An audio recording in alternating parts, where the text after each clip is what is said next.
Most theories of human resources, of talent management, fail to incorporate the particular social, political, and juridical realities of a context as volatile as typically is Latin America in terms of politics or even economics. And therefore we find that the strategies a company should do for human resources vary according to that. For example, the centrality of the individual, not exclusively as an individualistic approach, but rather as an individual part of a community, require really looking at the employment relationship, also bearing in mind the political instability and the inability of the contract or the property rights to be enforced by the governments. For example, in countries such as Colombia, where we have studied several cooperatives, typically actions that would be regarded as illegal in other economic contexts. For the success in Latin America, we've noticed that the companies tend to take into account many other groups, stakeholders, who can affect the employment relationship. For example, as I mentioned before, groups that may not have legitimacy or voice or actual power over the company may represent an alternative to the employee. For example, a paramilitary group may offer a quick incentive to financial gain to a potential employee of your company whose talent you want to retain. What successful companies have done is to really develop forms such as cooperatives where in order to attract and give an incentive to employee to continue applying their talent to work is to involve their financial profit within the company via profit sharing arrangements, via joint ownership, and therefore simultaneously created a peaceful environment that otherwise you would leave to the government to enforce and to create. What we see, for example, in the Telefonica case is that it was a very domestically rooted company starting its expansion into Latin America. And at the beginning, they followed a traditional expatriate practice of bringing their Spanish trained and developed talent to be managers in Latin America. But slowly they realized to get integrated and be successful and accepted within those markets, they could actually rely on the very well-trained, available talent from these countries and started hiring local. It's the traditional path for management in multinationals. But they also have evolved and created their own corporate university such that they can train talent from whichever land, international, into their own culture and be able to incorporate them into the company. ABN and AMRO, the case that our colleagues from Brazil study, actually illustrate a case where mergers and acquisitions have been successfully carried out in Brazil.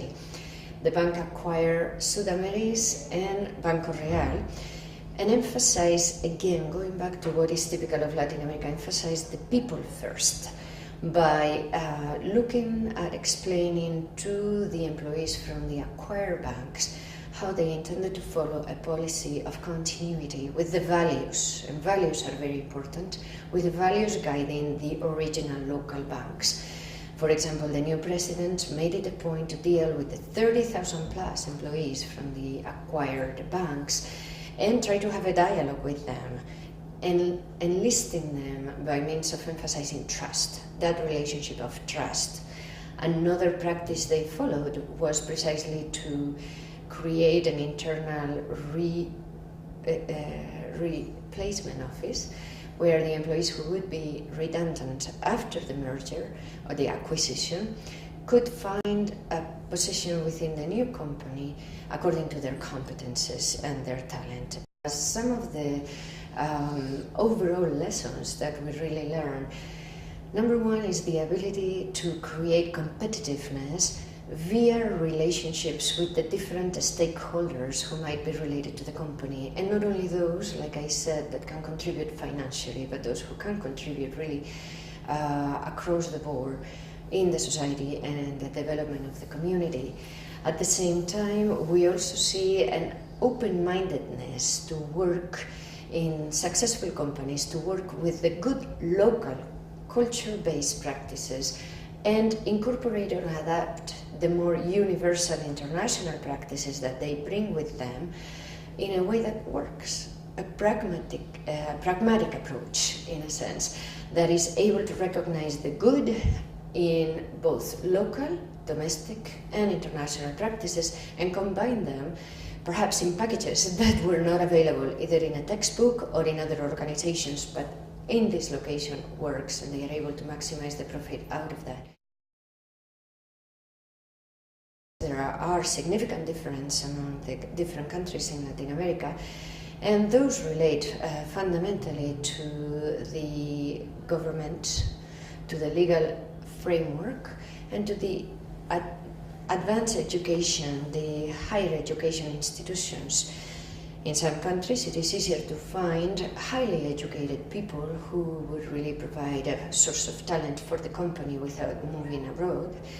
In other countries, the political system is more liberalized, facilitating the operations of a company. We find that there are many strong points that can be learned universally from the companies that operate in Latin America. For example, this ability to focus on the person as part of the community as key to the success of an employment relationship. That means that the companies oftentimes have to provide benefits that enhance the ability of employees to function as human beings, not only as employees of that company. And for example, the ability to carry a social function within the community. It might be that the company, to be successful in its operations, has to contribute to the development of an infrastructure without really waiting until a public institution is able to provide for those, be they information technologies or be they actual heavy-duty infrastructure such as roads. But the company gets actually partly responsible for carrying out that social function that benefits both the community and the employees, and also for collaborating, actually identifying who are the important social networks within the community and really collaborating and working with them. Those are some of the strong points. There can be a greater level of improvement is, among other things, facilitating the ability to work within a more deregulated environment where the companies are not wholly dependent from government and public institutions.